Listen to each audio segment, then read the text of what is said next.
Bueno, vamos a continuar con la clase de física correspondiente al segundo año de Bachillerato General Unificado, siguiendo como texto guía el libro otorgado por el Ministerio de Educación. Entonces, estábamos hablando acerca de la temperatura, escalas de temperatura y cómo pasar de una escala de temperatura a otra.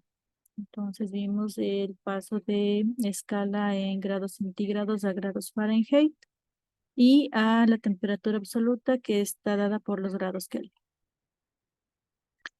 También tenemos lo que es la energía por transferencia mediante calor.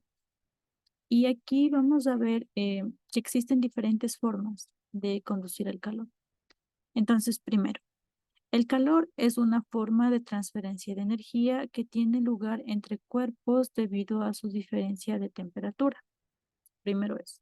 Entonces, si tengo diferentes cuerpos, bueno, si tengo cuerpos con diferentes temperaturas, entonces va a existir una transferencia de calor. Segundo, que la unidad de calor en el sistema internacional es el julio, se denota por la letra L, joules. Y otra unidad muy empleada para medir el calor es la caloría, kilocalorías, calorías, que recuerda de un joule equivalente a 0,24 calorías. Entonces, en general, joules se ocupa para medir energía calórica o energía cinética, energía potencial, y las calorías, a pesar de que son una medida de energía, están más relacionadas con la energía alimentaria.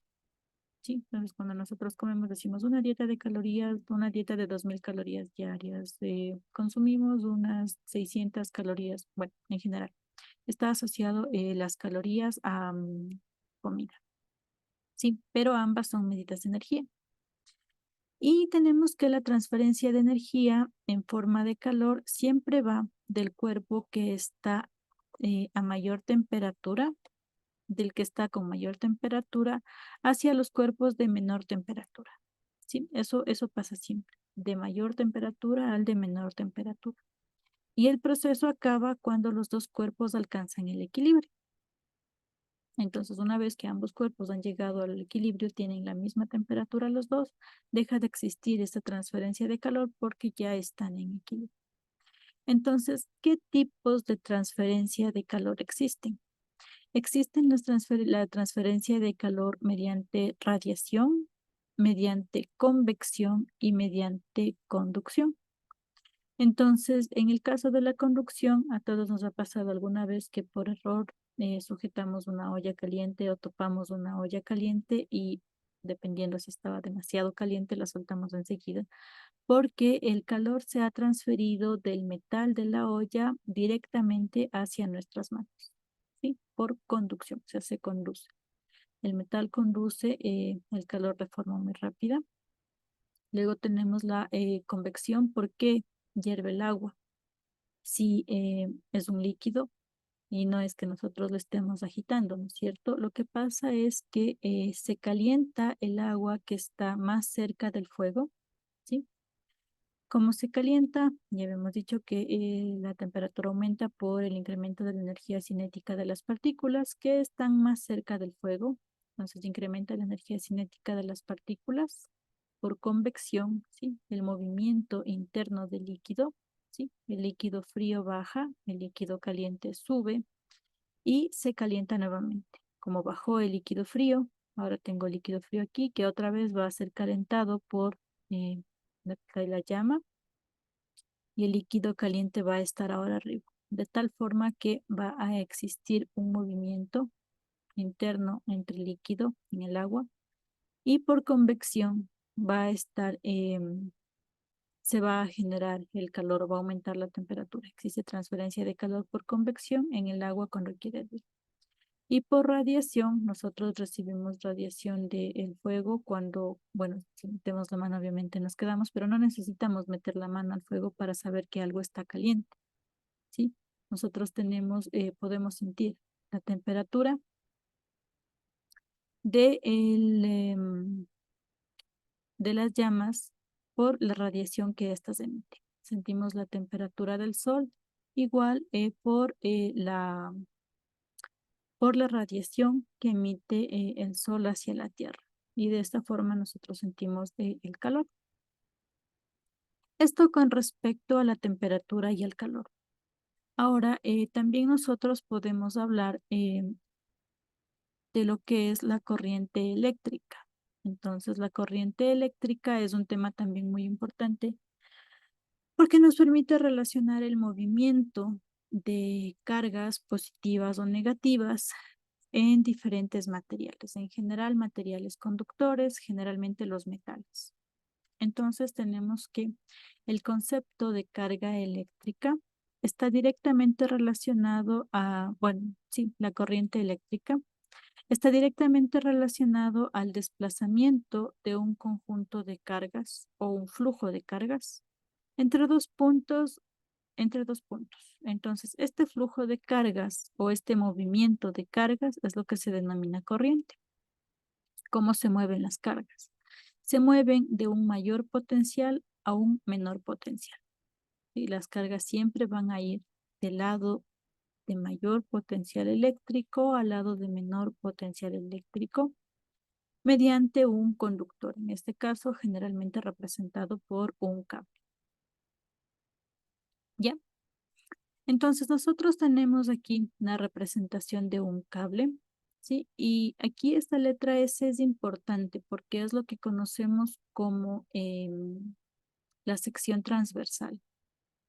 La sección transversal en general puede ser, la mayoría de veces es circular, puede ser cuadrada, puede ser un óvalo, pero en general se trata de una sección transversal circular y asumimos que los electrones o las cargas pueden moverse a través de esta sección transversal por en medio del cable. Entonces nosotros decimos que se llama intensidad de corriente eléctrica a la cantidad de carga que atraviesa una sección, ¿sí? Esta de aquí, una sección, la cantidad de carga que atraviesa una sección de un conductor por una unidad de tiempo. Entonces, la intensidad de corriente eléctrica es igual a la carga eléctrica dividida por el tiempo. ¿Cómo cuantificamos esta carga eléctrica? Es la cantidad de carga que atraviesa una sección del conductor. Ok, entonces, la corriente eléctrica es igual a la carga dividida por el tiempo. Entonces, si decíamos que la corriente es igual a la carga dividida por el tiempo, aquí tenemos un ejemplo que nos pide calcular el número de electrones que pasan por un conductor en un segundo si la intensidad de corriente es de 0,6 amperios. ¿Sí? La corriente eléctrica se mide en amperios, la carga eléctrica se mide en coulombs y el tiempo por estar en medidas del sistema internacional se mide en segundos. Entonces nuestros datos son para el ejercicio. El tiempo, 1 segundo, la corriente 0,6 amperios y la carga del electrón, que es menos 1,6 por 10 a la menos 19 coulombs. Expresamos la carga, bueno, en general la corriente es igual a carga sobre tiempo, ¿sí? Y queremos saber el número de electrones, calcular el número de electrones. Entonces despejamos el valor de la carga es igual a la corriente por el tiempo, ¿sí? La corriente es lo que nos dan aquí como dato, el 0,6 amperios, el tiempo es 1 segundo. Entonces tenemos una corriente de 0,6. ¿Ya? Entonces, si nosotros queremos saber ahora el número de electrones que pasan por el conductor, lo que tenemos que hacer es dividir la carga total obtenida para la carga de un electrón, que es que es una de los que reparten la energía. Entonces, acá es igual a la corriente por el tiempo dividido para la carga del electrón. 0,6 amperios dividido para 1,6 por 10 a la menos 19 coulombs. Y esto es igual a 3,75 por 10 a la 18 electrones. De esta forma se puede calcular el número de electrones que pasan por un conductor.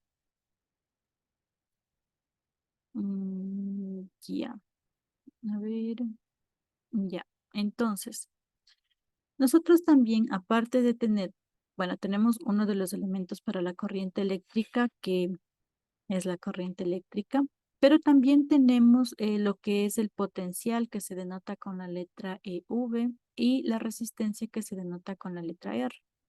Entonces, la ley de Ohm me permite relacionar el potencial o el voltaje, como se le conoce, potencial o voltaje, R de la resistencia y la I de la corriente eléctrica, intensidad de corriente eléctrica.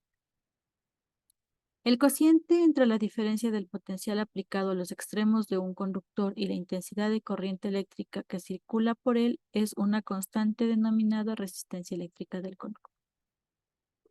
Nosotros podemos calcular, en general los ejercicios nos dan el potencial y la corriente y nos piden el voltaje, la resistencia o una variación entre estas tres incógnitas. Pero la ley de Ohm, que es igual a resistencia igual a voltaje por intensidad, nos permite calcular esto con facilidad.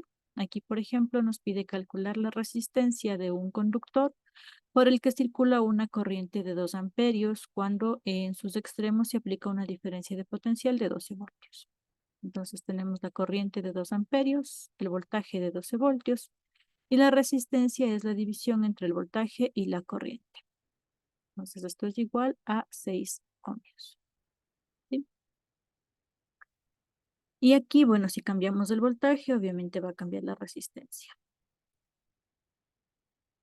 ¿Qué características tiene la resistencia? O sea, características de la resistencia eléctrica, porque nosotros podemos observar que hay cables pequeños, por ejemplo, en un circuito eléctrico, tal vez en nuestros celulares vemos que, bueno, son placas, no es muy visible.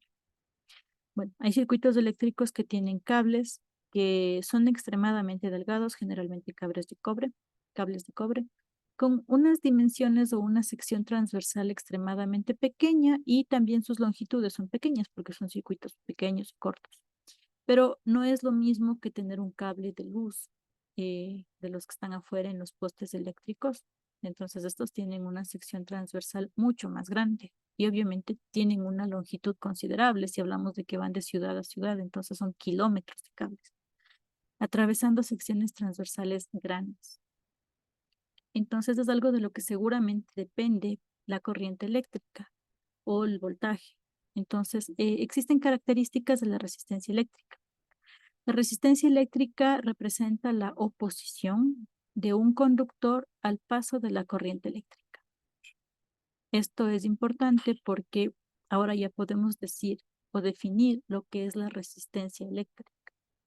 Antes se hablaba o se escuchaba solo, bueno, sí, a resistencia eléctrica, velocidad, resistencia igual a voltaje para intensidad, pero bueno, ¿qué era la resistencia eléctrica? Entonces ahora podemos decir ya que la resistencia eléctrica representa la oposición, se resiste, se opone a el paso de la corriente en un conductor. Y es debida a la dificultad que ofrecen los átomos del conductor a la circulación de los electrones. Entonces sabemos que no todos los materiales conducen y es porque tienen diferentes resistencias eléctricas o bueno, la diferente resistividad. Y es porque se oponen al paso de los electrones con mayor o menor facilidad. ¿Sí? Los metales permiten la movilidad de los electrones fácilmente. Experimentalmente se ha comprobado que la resistencia eléctrica de un conductor aumenta con la longitud del conductor. Entonces, hay veces que nosotros queremos, por ejemplo, reproducir un sonido con un parlante de casa. Y decimos, entonces me faltó cable y pongo una extensión, pongo otra extensión y lleno de extensiones hasta poder conectar el parlante en la casa. ¿Qué pasa? Al nosotros tener muchas conexiones o muchas extensiones de cable, estamos aumentando la longitud del conductor y al aumentar la longitud del conductor, hacemos que aumente la resistencia eléctrica. Y es por eso que los sonidos salen distorsionados, porque tienen demasiada resistencia en el paso del cable. También si es que se disminuye la sección transversal del conductor, ¿sí? Puede variar la resistencia eléctrica.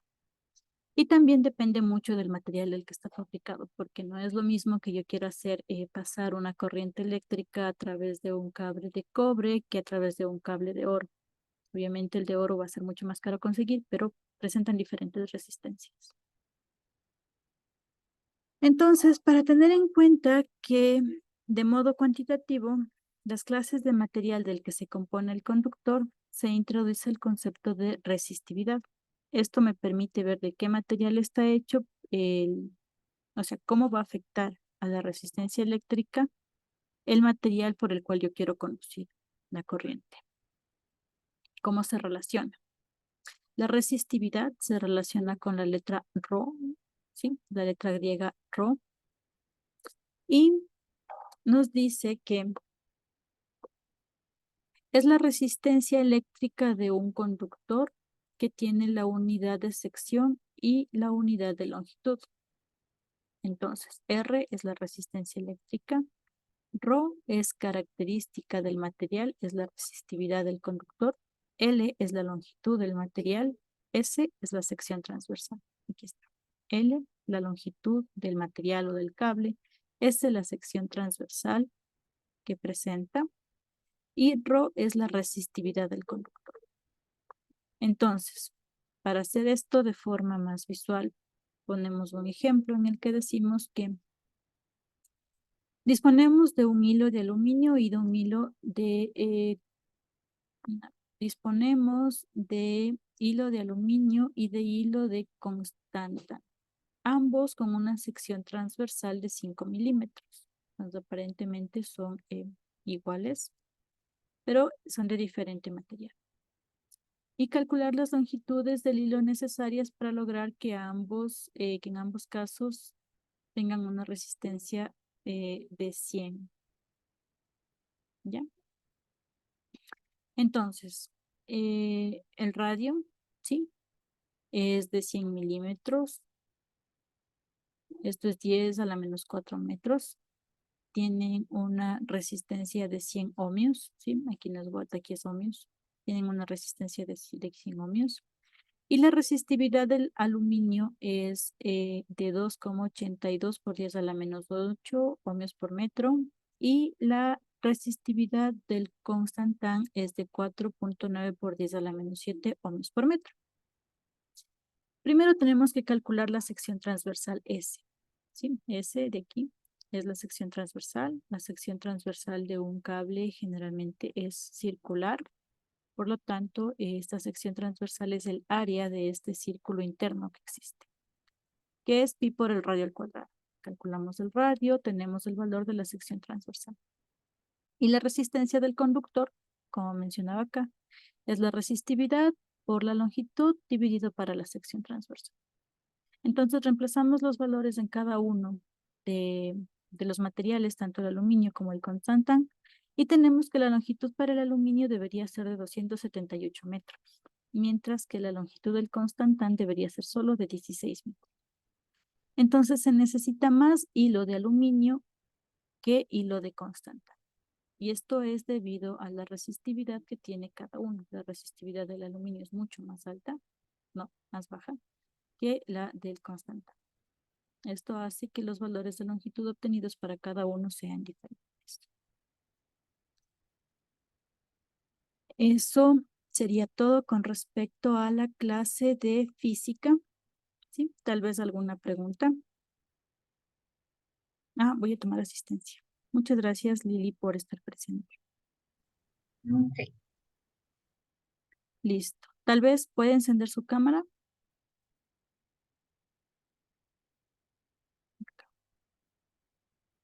Listo, muchas gracias. Voy a hacer una captura de pantalla para tomar la asistencia a la cuenta de 3. 1, 2, 3. Listo, muchísimas gracias. Tenemos la asistencia de la clase de física. Y podemos dar por concluida la clase. Nos veríamos en la siguiente reunión. Tenga una muy buena tarde. Hasta luego. Ok, igualmente, gracias. Gracias.